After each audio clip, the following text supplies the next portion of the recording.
ਦੋਸਤੋ, ਪੰਜਾਬੀ ਟ੍ਰਿਬਿਊਨ ਦੇ ਪ੍ਰੋਗਰਾਮ ਵੇਲੇ ਦੀ ਗੱਲ ਵਿੱਚ ਤੁਹਾਡਾ ਸਵਾਗਤ ਹੈ।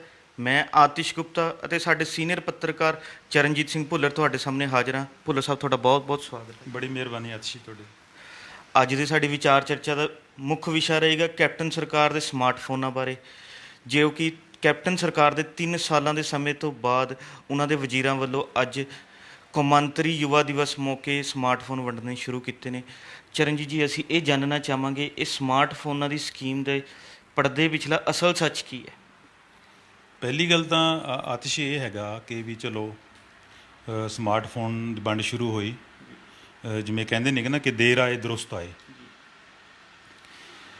ਤਾਂ ਪ੍ਰਧਾਨ ਮੰਤਰੀ ਨਰਿੰਦਰ ਮੋਦੀ ਹੋਰਾਂ ਨੇ ਪਿਛਲੇ ਦਿਨਾਂ 'ਚ ਆਤਮ ਨਿਰਭਰ ਹੋਣ ਦੀ ਗੱਲ ਕਹੀ ਹੈਗੀ ਹੈ। ਤਾਂ ਇਹ ਗੱਲ ਸੁਣ ਕੇ ਸਾਡੇ ਇੱਕ ਮਾਲਵੇ ਦਾ ਬਾਬਾ, ਉਹਨੂੰ ਖਿਆਲ ਆਇਆ ਕਿ ਚਲੋ ਆਪਾਂ ਵੀ ਆਤਮ ਨਿਰਭਰ ਹੋਈਏ। ਤਾਂ ਉਹਨੇ ਸੋਚਿਆ ਕਿਉਂ ਨਾ ਘਰੇ ਵਿਹਲੇ ਬੈਠੇ ਰਹਿਣੇ ਆ, ਅਤੇ ਨਾਲੇ ਜਿਹੜੇ ਜਵਾਕ ਹੈ ਉਹ ਕੈੜ ਅੱਖ ਨਾਲ ਦੇਖਦੇ ਨੇ ਕਿ ਚਲੋ ਆਪਾਂ ਹੱਟੀ ਪਾ ਲੈਂਦੇ ਹਾਂ। ਜਵਾਕਾਂ ਨਾਲ ਰਾਏ ਕੀਤੀ, ਉਹ ਕਹਿੰਦੇ ਵੀ ਬਾਪੂ ਪਹਿਲਾਂ ਮਾੜਾ ਮੋਟਾ ਇਹਦਾ ਟ੍ਰੇਨਿੰਗ ਤਾਂ ਲੈ ਲਾ। ਉਹ ਕਰਿਆਨਾ ਸਟੋਰ 'ਤੇ ਚਲਾ ਗਿਆ। ਉੱਥੇ ਬੈਠ ਕੇ ਕੀ ਦੇਖਦਾ ਹੈ ਕਿ ਇੱਕ ਆਦਮੀ ਆਉਂਦਾ ਹੈ, ਉਹ ਆ ਕੇ ਕਹਿੰਦਾ ਹੈ ਕਿ ਲਾਲਾ ਜੀ ਸਾਨੂੰ ਲਿਪਟਨ ਚਾਹ ਦਿਓ। ਲਾਲਾ ਜੀ ਕਹਿੰਦੇ ਲਿਪਟਨ ਚਾਹ ਤਾਂ ਹੈ ਨਹੀਂ ਭਾਈ, ਅਤੇ ਟਾਟਾ ਗੋਲਡ ਲੈ ਜਾ। ਥੋੜ੍ਹੀ ਦੇਰ ਬਾਅਦ ਇੱਕ ਲੇਡੀ ਆਉਂਦੀ ਹੈ, ਲਾਲਾ ਜੀ ਸ਼ੈਂਪੂ ਦਿਓ। ਬੀਬਾ ਭਾਈ ਸ਼ੈਂਪੂ ਤਾਂ ਹੈ ਨਹੀਂ, ਅਤੇ ਤੂੰ ਕੇਸ ਨਖਾਰ ਲੈ ਜਾ। ਅਤੇ ਬਾਬੇ ਨੂੰ ਲੱਗਿਆ ਵੀ ਇਹ ਤਾਂ ਸਸਤਾ ਵਧੀਆ ਸੌਖਾ ਤਰੀਕਾ ਹੈ, ਵੀ ਗਾਹਕ ਨਹੀਂ ਮੋੜਨਾ ਸੁੱਕਾ। ਅਤੇ ਆਉਣਸਾਰ ਪਿੰਡ ਉਹਨੇ ਭਾਈ ਹੱਟੀ ਪਾਈ, ਅਤੇ ਪਹਿਲੇ ਦਿਨ ਹੀ ਬੈਠਾ ਸੀ, ਅਤੇ ਇੱਕ ਜਵਾਨ ਆਇਆ ਮੁੰਡਾ, ਕਹਿੰਦਾ ਚਾਚਾ ਗੁੜ ਹੈਗਾ? ਕਹਿੰਦਾ ਭਤੀਜ ਗੁੜ ਤਾਂ ਹੈ ਨਹੀਂ, ਪਟਾਕੇ ਲੈ ਜਾ। ਉਹ ਕਹਿੰਦਾ ਚਾਚਾ ਪਟਾਕੇ ਤਾਂ ਪਹਿਲਾਂ ਹੀ ਕਰੋਨਾ ਨੇ ਪਾ ਰੱਖੇ ਨੇ। ਅਤੇ ਇਹ ਗੱਲ ਮੈਂ ਇਸ ਕਰਕੇ ਸੁਣਾਈ ਹੈ, ਇਹਦੇ ਨਾਲ ਇੱਕ ਜੁੜਦੀ ਗੱਲ ਹੋਰ ਤੁਹਾਨੂੰ ਮੈਂ ਸ਼ੁਰੂਆਤ ਦੇ ਵਿੱਚ ਹੀ ਸੁਣਾਉਣਾ ਚਾਹੁੰਦਾ ਕਿ ਮਾਲਵੇ ਦੇ ਵਿੱਚ ਲੋਕਾਂ ਨੂੰ, ਖਾਸ ਕਰਕੇ ਬਠਿੰਡਾ ਮਾਨਸਾ ਦੇ ਲੋਕਾਂ ਨੂੰ ਹਥਿਆਰਾਂ ਦਾ ਬੜਾ ਸ਼ੌਂਕ ਪਿਛਲੇ ਦਿਨਾਂ ਚੜ੍ਹਿਆ ਸੀਗਾ। ਤਾਂ ਪਿਛਲੀ ਜਦੋਂ ਗੱਠਜੋੜ ਦੀ ਸਰਕਾਰ ਸੀ, ਤਾਂ ਜਦੋਂ ਵੀ ਉੱਥੇ ਬੜੀ ਟਿੱਚਰ ਬਣੀ ਵੀ ਸੀਗੀ, ਅਸਲੀਅਤ ਵੀ ਸੀ ਕਿ ਜੇ ਕੋਈ ਬਜ਼ੁਰਗ ਕਿਸੇ ਜਥੇਦਾਰ ਕੋਲੇ, ਮੰਤਰੀ ਕੋਲੇ ਜਾਂਦਾ ਸੀ ਕਿ ਜਥੇਦਾਰ ਜੀ ਸਾਡਾ ਮੁੰਡਾ ਬੇਰੁਜ਼ਗਾਰ ਹੈ, ਇਹਨੂੰ ਨੌਕਰੀ 'ਤੇ ਲਾ ਦਿਓ, ਤਾਂ ਉਹ ਕਹਿੰਦਾ ਸੀ ਨੌਕਰੀ ਤਾਂ ਹੈ ਨਹੀਂ ਜੀ, ਅਸਲ ਲਾਇਸੈਂਸ ਬਣਾ ਦਿੰਦੇ ਆ ਇਹਦਾ। ਤਾਂ ਇਸ ਗੱਲ ਵਾਂਗੂ ਸਾਡੀ ਸਰਕਾਰ ਹੈ ਜਿਹੜੀ, ਅਸੀਂ ਪੰਜਾਬ ਦੇ ਲੋਕ ਮੰਗਦੇ ਤਾਂ ਇਹ ਸੀ ਕਿ ਸਾਨੂੰ ਘਰ ਘਰ ਰੁਜ਼ਗਾਰ ਦੇ ਦਿਓ, ਤੁਸੀਂ ਵਾਅਦਾ ਕੀਤਾ ਹੈ ਸਾਨੂੰ ਰੁਜ਼ਗਾਰ ਪਾ ਦਿਓ, ਪਰ ਸਰਕਾਰ ਕਹਿੰਦੀ ਰੁਜ਼ਗਾਰ ਤਾਂ ਹੈ ਨਹੀਂ, ਸਮਾਰਟਫੋਨ ਲੈ ਲਓ। ਤੋ ਮੈਂ ਤਾਂਹੀਓ ਗੱਲ ਕਿਹਾ ਸੀ ਕਿ ਦੇਰ ਆਈ ਦਰੁਸਤ ਆਈ, ਜਾਂ ਆਪਾਂ ਕਹਿੰਦੇ ਕਿ ਜਾਂਦੇ ਚੋਰ ਦੀ ਸੋਟੀ ਸਹੀ। ਪਰ ਇਹ ਤਾਂ ਚਲੋ ਆਪਣੀ ਇੱਕ ਲਾਈਟ ਮੂਡ ਦੀ ਗੱਲ ਸੀਗੀ, ਪਰ ਇਹ ਆਤਿਸ਼ ਮਾਮਲਾ ਬੜਾ ਸੰਜੀਦਾ ਹੈਗਾ। ਇਹ ਇਕੱਲੇ ਪੰਜਾਬ ਦੀ ਗੱਲ ਨਹੀਂ ਹੈਗੀ ਕਿ ਜਿਹੜਾ ਇਹ ਫਰੀ ਵਾਲਾ ਕਲਚਰ ਹੈਗਾ, ਇਹ ਵੈਸੇ ਹੀ ਸਾਡੀ ਜਿਹੜੀ ਇੰਡੀਅਨ ਪੋਲੀਟਿਕਸ ਹੈ ਉਹਨੂੰ ਇੱਕ ਰੋਗ ਦੀ ਤਰ੍ਹਾਂ ਚੁੰਬੜਿਆ ਹੋਇਆ ਹੈ। ਚਰਨਜੀਤ ਜੀ, ਉਰੇ ਮੈਂ ਰੋਕ ਕੇ ਪੁੱਛਣਾ ਚਾਹਾਂਗਾ ਵੀ ਕਿ ਪੰਜਾਬ 'ਚ ਜਿਹੜਾ ਅੱਜ ਦੇ ਟਾਈਮ ਇਹ ਮੁਫਤ ਵੰਡ ਵੰਡਈਏ ਦਾ ਪ੍ਰਚਲਨ ਬਹੁਤ ਚੱਲ ਪਿਆ, ਇਹ ਸ਼ੁਰੂ ਕਿੱਥੋਂ ਹੋਇਆ ਸੀ ਅਤੇ ਅੱਜ ਇਹ ਕਿੱਥੇ ਤੱਕ ਪਹੁੰਚ ਗਿਆ? ਨਹੀਂ, ਮੈਂ ਤੁਹਾਨੂੰ ਥੋੜ੍ਹੀ ਜਿਹੀ ਦੀ ਦੱਸਣਾ ਚਾਹੁੰਦਾ ਉਹਦੇ ਆਪਣੀ ਗੱਲ ਨੂੰ ਕੰਟੀਨਿਊ, ਕਿਉਂਕਿ ਆਪਾਂ ਵੰਡ ਦੀ ਗੱਲ ਸ਼ੁਰੂ ਕੀਤੀ ਸੀ ਕਿ ਅੱਜ ਮੋਬਾਈਲ ਵੰਡੇ ਗਏ ਨੇ ਸਾਰੇ ਕੁਝ, ਜਾਂ ਵੰਡੇ ਜਾ ਰਹੇ ਨੇ ਕਿਤੇ ਨਾ ਕਿਤੇ।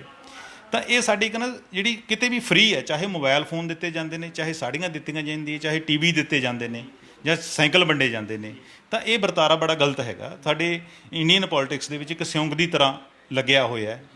ਹੁੰਦਾ ਕੀ ਹੈ ਕਿ ਸਾਡੇ ਜਿਹੜੀ ਸਿਆਸੀ ਜਮਾਤਾਂ ਨੇ ਉਹ ਕੀ ਕਰਦੀਆਂ ਨੇ ਕਿ ਗੱਦੀ ਹਾਸਲ ਕਰਨ ਲਈ, ਸੱਤਾ ਹਾਸਲ ਕਰਨ ਲਈ, ਚੋਣਾਂ ਦੇ ਮੌਕੇ ਇੱਦਾਂ ਦੇ ਜਿਹੜੇ ਲੋਕ ਲਵਾਊ ਨਾਅਰੇ ਹੈ, ਜਾਂ ਲੋਕ ਲਵਾਊ ਜਿਹੜੀਆਂ ਆਰਜੀ ਸਕੀਮ ਹੈ ਟੈਂਪਰੇਰੀ ਫੇਜ਼ ਵਾਲੀਆਂ, ਉਹ ਅਨਾਊਂਸ ਕਰ ਦਿੰਦੀਆਂ ਨੇ, ਤਾਂ ਕਿ ਛੇਤੀ ਤੋਂ ਛੇਤੀ ਸਾਡਾ ਗੱਦੀ ਨੂੰ ਹੱਥ ਪੈ ਜਾਵੇ। ਤਾਂ ਇਹ ਸਾਡੇ, ਜਿਵੇਂ ਆਪਾਂ ਕਹਿ ਦਈਏ ਕਿ ਕਿਸੇ ਸਟੇਟ ਦੀ ਜਾਂ ਮੁਲਕ ਦੀ ਇਕੋਨਮੀ ਦੇ ਜਿਹੜੇ ਫੰਡਾਮੈਂਟਲ ਰੂਲਸ ਹੈਗੇ ਨੇ ਜਾਂ ਪ੍ਰਿੰਸੀਪਲ ਹੈਗੇ ਨੇ, ਇਹ ਉਹਨਾਂ ਨੂੰ ਵੀ ਢਾਹ ਲਾਉਂਦਾ ਹੈ ਜਿਹੜਾ ਫਰੀ ਦਾ ਕਲਚਰ ਹੈਗਾ। ਅਤੇ ਉਹਦੇ ਨਾਲ ਕੀ ਹੁੰਦਾ ਕਿ ਜਦੋਂ ਅਸੀਂ ਸਕੀਮਾਂ ਫਰੀ 'ਚ ਦਿੰਦੇ ਹੈਗੇ ਹਾਂ ਇੱਦਾਂ ਦੀਆਂ, ਤਾਂ ਮੁੜ ਕੇ ਫਿਰ ਉਹ ਅਸੀਂ ਪੂਰੀਆਂ ਕਰਨ ਦਾ ਯਤਨ ਕਰਦੇ ਹਾਂ, ਤਾਂ ਉਸਦਾ ਖਜ਼ਾਨੇ 'ਤੇ ਇੱਕ ਵੱਡਾ ਬੋਝ ਬਣ ਜਾਂਦਾ ਸਾਡੇ। ਅਤੇ ਉਹ ਖਜ਼ਾਨਾ ਜਦੋਂ ਖਾਲੀ ਹੁੰਦਾ, ਉਹਨੂੰ ਭਰਨ ਲਈ ਫਿਰ ਉਹੀ ਬੋਝ ਕਿਹਨਾਂ 'ਤੇ ਪੈਂਦਾ? ਲੋਕਾਂ 'ਤੇ ਪੈਂਦਾ। ਤਾਂ ਅੱਜ ਸਾਡੇ ਪੰਜਾਬ ਦੇ ਵਿੱਚ ਪਹਿਲਾਂ ਤਾਂ ਇਹ ਡਿਸਾਈਡ ਕੀਤਾ ਸੀ ਗਵਰਨਮੈਂਟ ਨੇ ਕਿ ਜਿਹੜੇ ਡਿਪਟੀ ਕਮਿਸ਼ਨਰ ਹੈ ਉਹ ਮੋਬਾਈਲ ਵੰਡਣਗੇ ਅੱਜ ਸਿੰਬੋਲਿਕ ਤੌਰ ਤੇ ਵੰਡਣੇ, ਕਿਉਂਕਿ ਅੱਜ ਨੌਜਵਾਨਾਂ ਦਾ ਦਿਨ ਹੈਗਾ, ਕੌਮਾਂਤਰੀ ਲੈਵਲ ਤੇ ਮਨਾਇਆ ਜਾ ਰਿਹਾ। ਇਸ ਕਰਕੇ ਸਰਕਾਰ ਚਾਹੁੰਦੀ ਕਿ ਡੀਸੀ ਸਿੰਬੋਲਿਕ ਤੌਰ ਤੇ 15-15 ਮੋਬਾਈਲ ਦੇ ਦੇਣਗੇ। ਤਾਂ ਸਾਡੇ ਵਜ਼ੀਰ ਕਹਿੰਦੇ ਤੇ ਐਮਐਲਏ ਕਹਿੰਦੇ ਕਿ ਜੇ ਡੀਸੀਆਂ ਨੇ ਵੰਡਣੇ ਹੈ ਤਾਂ ਫਿਰ ਡੀਸੀ ਚੋਣ ਲੜ ਲੈਣ। ਤਾਂ ਫਿਰ ਮੁੜ ਕੇ ਅੱਜ ਫੈਸਲਾ ਇਹ ਹੋਇਆ ਕਿ ਨਹੀਂ ਭਾਈ, ਕਿਤੇ ਕਿਤੇ ਵਜ਼ੀਰ ਵੀ ਵੰਡਣਗੇ, ਐਮਐਲਏ ਵੀ ਵੰਡਣਗੇ। ਸੋ ਅੱਜ ਉਹ ਮੋਬਾਈਲ ਵੰਡੇ ਗਏ ਨੇ। ਇਹਨਾਂ ਨੇ ਜਿਸ ਟਾਈਮ ਚੋਣਾਂ ਸੀਗਾ, ਜਦੋਂ ਸਮਾਰਟਫੋਨ ਦਾ ਵਾਅਦਾ ਕੀਤਾ ਗਿਆ ਸੀਗਾ, ਉਦੋਂ ਅਤਿਸ਼ੇ ਕੀਤਾ ਗਿਆ ਸੀ ਕਿ ਅਸੀਂ 15 ਤੋਂ ਲੈ ਕੇ 35 ਸਾਲ ਦੇ ਜਿਹੜੇ ਯੂਥ ਹੈ ਉਹਨਾਂ ਨੂੰ ਸਮਾਰਟਫੋਨ ਦੇਵਾਂਗੇ। ਤੇ ਉਸ ਟਾਈਮ ਯੂਥ ਨੇ ਅਟਰੈਕਟ ਹੋ ਕੇ ਤਕਰੀਬਨ 50 ਲੱਖ ਨੌਜਵਾਨ ਨੇ ਜਿਹੜਾ ਹੈਗਾ ਉਹ ਆਨਲਾਈਨ ਰਜਿਸਟ੍ਰੇਸ਼ਨ ਕੀਤੀ ਸੀ, ਫਾਰਮ ਭਰੇ ਸੀ ਕਿ ਸਾਨੂੰ ਸਮਾਰਟਫੋਨ ਚਾਹੀਦਾ, ਕਿ ਸਾਡੇ ਕੋਲ ਸਮਾਰਟਫੋਨ ਹੈ ਨਹੀਂ। ਤਾਂ ਉਸ ਤੋਂ ਬਾਅਦ ਜਦੋਂ ਸਰਕਾਰ ਬਣ ਗਈ ਤਾਂ ਇਹਨਾਂ ਨੇ ਸੋਚਿਆ ਕਿ ਜੀ ਹੁਣ ਆਪਾਂ ਇਹ ਵੰਡਣੇ ਹੈਗੇ ਨੇ। ਤਾਂ ਪਤਾ ਲੱਗਿਆ ਕਿ ਇਹਦੇ ਲਈ 2500 ਕਰੋੜ ਰੁਪਏ ਦੀ ਲੋੜ ਹੈ। ਤਾਂ ਕਹਿੰਦੇ 2500 ਕਰੋੜ ਰੁਪਏ ਤਾਂ ਹੈ ਨਹੀਂ। ਉਸ ਤੋਂ ਬਾਅਦ ਸੋਚਿਆ ਕਿ ਚਲੋ ਇਦਾਂ ਕਰ ਦਿਓ, ਇਹਨੂੰ ਹਰ ਸਾਲ 500 ਕਰੋੜ ਰੁਪਏ ਰੱਖ ਦਿਓ।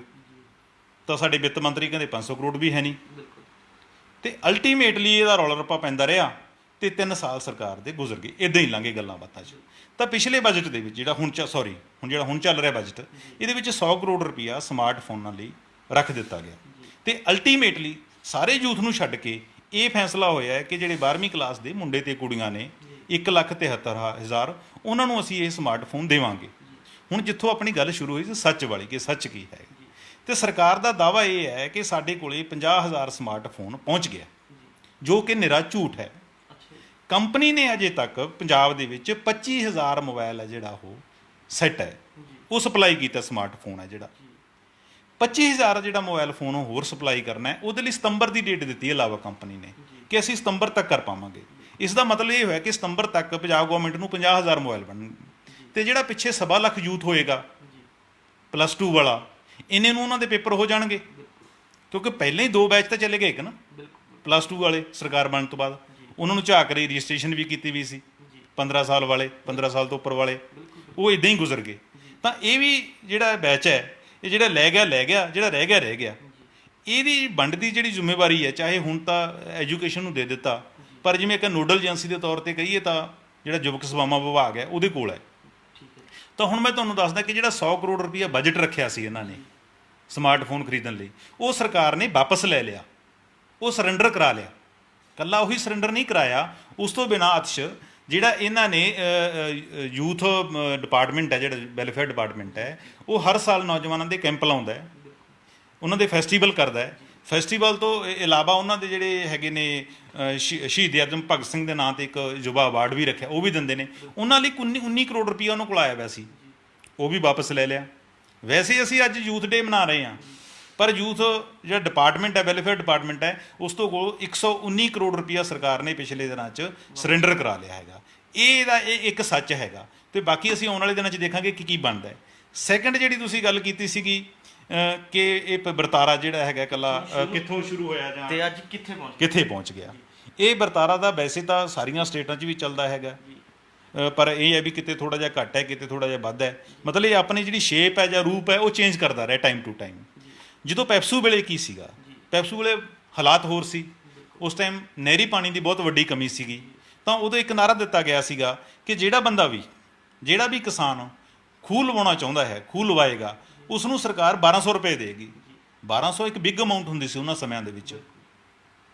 ਤਾਂ ਰੂਲਿੰਗ ਪਾਰਟੀ ਨੇ ਤਾਂ ਇਹ ਨਾਅਰਾ ਦੇਤਾ, ਤੇ ਜਿਹੜੀ ਆਪੋਜੀਸ਼ਨ ਵਾਲੀ ਪਾਰਟੀ ਸੀ ਉਸਨੇ ਕਿਹਾ ਇਹ ਬਿਲਕੁਲ ਝੂਠ ਬੋਲਦੇ ਨੇ, ਦੇਖਿਓ ਕਿਸਾਨੋ ਕਿ ਤੁਸੀਂ ਖੂਹ ਦੇ 1200 ਰੁਪਏ ਲੈ ਲਓਗੇ, ਉਸੇ ਖੂਹ 'ਚ ਡਿੱਗ ਪਾਓਗੇ, ਕਿਉਂਕਿ ਸਰਕਾਰ ਨੇ ਫਿਰ ਇਹ ਕਹਿਣਾ ਕਿ ਆਹੀ ਫਸਲ ਬੀਜੋ ਤੇ ਤੁਹਾਨੂੰ ਬੀਜਣੀ ਪੈਣੀ ਹੈ।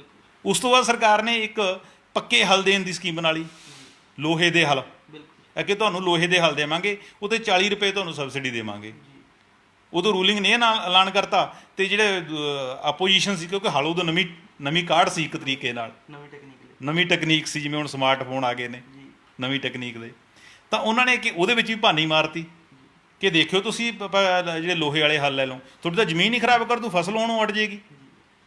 ਤਾਂ ਇਵੇਂ ਜਿਵੇਂ 1965 ਦੇ ਵਿੱਚ ਜਾ ਕੇ ਜਦੋਂ ਕੈਰੋਂ ਦਾ ਰਾਜ ਸੀ, ਤਾਂ ਉਦੋਂ ਪਿੰਡਾਂ ਦੇ ਵਿੱਚ ਮੁਫਤ ਰੇਡੀਓ ਵੀ ਵੰਡੇ ਸੀ। ਪਰ ਉਦੋਂ ਇਹ ਨਹੀਂ ਸੀ ਕਿ ਸਾਰਿਆਂ ਨੂੰ ਵੰਡੇ ਸੀ, ਇੱਕ ਪਿੰਡ ਨੂੰ ਇੱਕ ਦੇ ਦਿਓ। ਪੰਜਾਬ ਦੇ ਉਦੋਂ 20 ਜ਼ਿਲ੍ਹੇ ਹੁੰਦੇ ਸੀਗੇ, ਤੇ ਉਦੋਂ 8,000 ਰੇਡੀਓ ਵੰਡਿਆ। ਥੋੜ੍ਹੀ ਦੇਰ ਬਾਅਦ ਕੀ ਹੋ ਗਿਆ, ਕਿਤੇ ਸਮਾਰਟਫੋਨਾਂ ਦਾ ਵੀ ਰੇਡੀਓ ਵਾਲਾ ਹਾਲ ਨਾ ਹੋਵੇ ਕਿ ਉਹਨਾਂ ਦੀਆਂ ਬੈਟਰੀਆਂ ਖਰਾਬ ਹੋ ਗਈਆਂ, ਰੇਡੀਓ ਸੈੱਟ ਖਰਾਬ ਹੋ ਗਏ।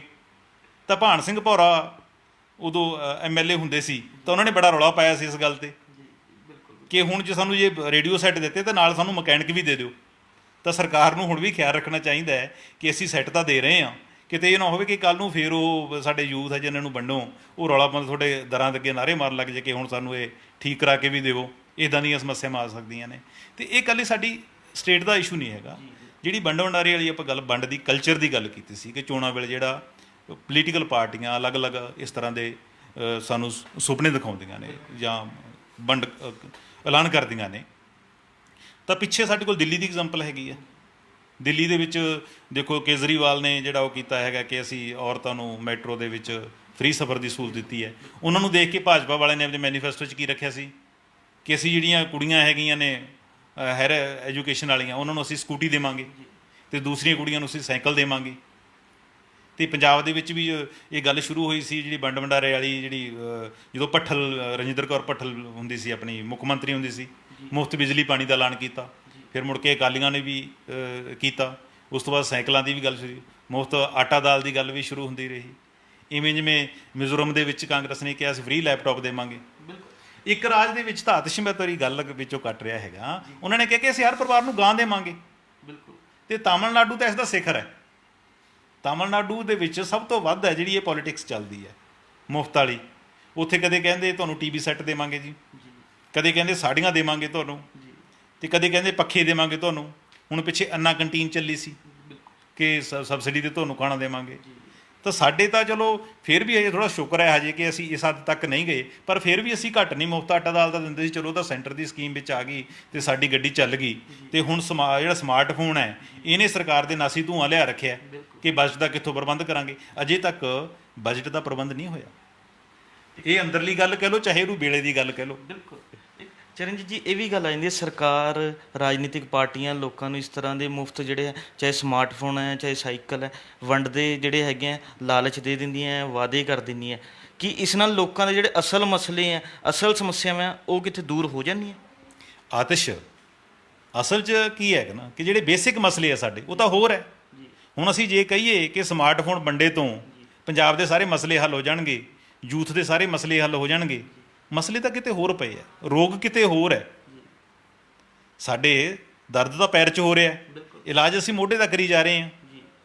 ਤਾਂ ਸਾਨੂੰ ਜਿਹੜਾ ਯੂਥ ਹੈ ਜਾਂ ਯੂਥ ਕੀ ਜਾਂ ਪੰਜਾਬ ਦੇ ਲੋਕ, ਪਹਿਲਾਂ ਅਸੀਂ ਦੇਖਣਾ ਮੰਗਦੇ ਕੀ ਨੇ। ਮੰਗ ਕੀ ਰਹੇ ਨੇ? ਉਹ ਮੰਗ ਰਹੇ ਨੇ ਕਿ ਸਾਨੂੰ ਚੰਗਾ ਪ੍ਰਸ਼ਾਸਨ ਦਿੱਤਾ ਜਾਵੇ, ਸਾਨੂੰ ਚੰਗੀ ਵਿੱਦਿਆ ਦਾ ਪ੍ਰਬੰਧ ਕੀਤਾ ਜਾਵੇ, ਚੰਗੀਆਂ ਸਿਹਤ ਸਹੂਲਤਾਂ ਦਿੱਤੀਆਂ ਜਾਣ। ਕਿਸਾਨ ਕਹਿੰਦੇ ਨੇ ਕਿ ਸਾਨੂੰ ਖੇਤੀ ਲਈ ਚੰਗੇ ਪ੍ਰਬੰਧ ਦਿੱਤੇ ਜਾਣ। ਠੀਕ ਹੈ, ਕਰਜ਼ੇ ਦਾ ਮਸਲਾ ਹੈ, ਖੁਦਕੁਸ਼ੀ ਦਾ ਮਸਲਾ ਹੈ, ਮਜ਼ਦੂਰਾਂ ਦਾ ਮਸਲਾ ਹੈ। ਉਹ ਕਹਿੰਦੇ ਸਾਡੇ ਇਹ ਮਸਲੇ ਜਿਹੜੇ ਬੇਸਿਕ ਮਸਲੇ ਆ ਉਹ ਹੱਲ ਕਰੋ ਜਿਹਨਾਂ ਸਾਡੇ ਜੀਵਨ ਪੱਧਰ 'ਚ ਸੁਧਾਰ ਹੋਵੇ, ਸਾਡੀਆਂ ਮੁਸ਼ਕਲਾਂ ਦਾ ਨਿਪਟਾਰਾ ਹੋਵੇ। ਕਿਉਂਕਿ ਸਮਾਰਟਫੋਨ ਨੇ ਤਾਂ ਅੱਜ ਮੰਨ ਲਓ ਇੱਕ ਕਿਸਾਨ ਦੇ ਸਿਰ 4 ਲੱਖ ਦਾ ਕਰਜ਼ਾ ਹੈ, ਸਰਕਾਰ ਉਹਦੇ ਮੁੰਡੇ ਨੂੰ 3000 ਦਾ ਲਾਵਾ ਫੋਨ ਦੇ ਦਿੰਦੀ ਹੈ। ਤਾਂ ਮਾਂ ਨੂੰ ਜਾ ਕੇ ਦੱਸੇਗੀ ਕਿ ਮਾਂ ਲਾਵਾ ਫੋਨ ਲਾਇਆ ਆ, ਤਾਂ ਬਾਪ ਕਹੇਗਾ ਕਿ 4 ਲੱਖ ਤੱਕ ਕੀ ਬਣਿਆ ਮੇਰੇ ਦਾ। ਤਾਂ ਇਹ ਮਸਲੇ ਦਾ ਹੱਲ ਨਹੀਂ ਜਿਹੜਾ ਸਰਕਾਰ ਕਰ ਰਹੀ ਹੈ। ਚਾਹੀਦਾ ਤਾਂ ਇਹ ਹੈ ਕਿ ਲੋਕ ਮੰਗਦੇ ਕੀ ਨੇ ਉਹਨਾਂ ਦੀ ਪੂਰਤੀ ਕੀਤੀ ਜਾਵੇ ਤਾਂ ਕਿ ਬਿਮਾਰੀ ਨੂੰ ਜੜ ਤੋਂ ਖਤਮ ਕੀਤਾ ਜਾਵੇ। ਹੁਣ ਜੇ ਇਹਨਾਂ ਦੀ ਗੱਲ ਹੀ ਕਰੀਏ ਆਪਾਂ, ਚਲੋ ਜਿਵੇਂ ਹੁਣ 12ਵੀਂ ਵਾਲੇ ਬੱਚਿਆਂ ਨੂੰ ਇਹ ਵੰਡ ਰਹੇ ਨੇ ਸਮਾਰਟਫੋਨ, ਪਰ ਹੋ ਕੀ ਰਿਹਾ 12ਵੀਂ ਤੱਕ? ਸਕੂਲ ਐਜੂਕੇਸ਼ਨ ਦਾ ਕੀ ਹਾਲ ਹੈ?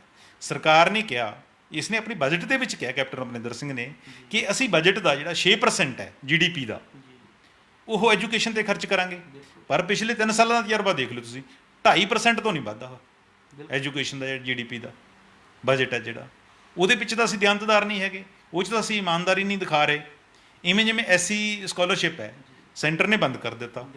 ਵਿਦਿਆਰਥੀ ਤਾਂ ਕਹਿੰਦੇ ਕਿ ਸਾਨੂੰ ਸਕਾਲਰਸ਼ਿਪ ਦਿਓ, ਸਰਕਾਰ ਕਹਿੰਦੀ ਸਾਡੇ ਕੋਲ ਪੈਸਾ ਨਹੀਂ। ਮਾਈ ਭਾਗੋ ਸਕੀਮ ਲੜਕੀਆਂ ਨੂੰ ਪਿਛਲੀ ਸਰਕਾਰ ਨੇ ਦੇਣਾ ਸ਼ੁਰੂ ਕੀਤੀ ਸੀ, 9ਵੀਂ ਤੋਂ ਲੈ ਕੇ 12ਵੀਂ ਤੱਕ ਦੀਆਂ ਲੜਕੀਆਂ ਨੂੰ, ਕਿ ਉਹਨਾਂ ਨੂੰ ਅਸੀਂ ਮੁਫਤ ਸਾਈਕਲ ਦਿੰਦੇ ਸੀ। ਉਹ ਸਕੀਮ ਬੰਦ ਪਈ ਹੈ। ਇਸ ਤੋਂ ਇਲਾਵਾ ਸਰਕਾਰ ਨੇ ਕਿਹਾ ਸੀ ਕਿ ਜਿੰਨੀਆਂ ਟੈਕਸਟ ਬੁੱਕਸ ਹੈਗੀਆਂ ਨੇ ਉਹਨਾਂ ਨੂੰ ਅਸੀਂ ਵੈਬਸਾਈਟ 'ਤੇ ਅਪਲੋਡ ਕਰਾਂਗੇ ਅਤੇ ਤੁਸੀਂ ਫ੍ਰੀ ਡਾਊਨਲੋਡ ਕਰ ਸਕਦੇ ਹੋ। ਮੈਨੂੰ ਨਹੀਂ ਲੱਗਦਾ ਕਿੱਥੇ ਅਪਲੋਡ ਕੀਤੀਆਂ ਨੇ, ਉਹ ਮੈਨੂੰ ਤਾਂ ਕਿਤੇ ਨਹੀਂ ਲੱਭੀਆਂ।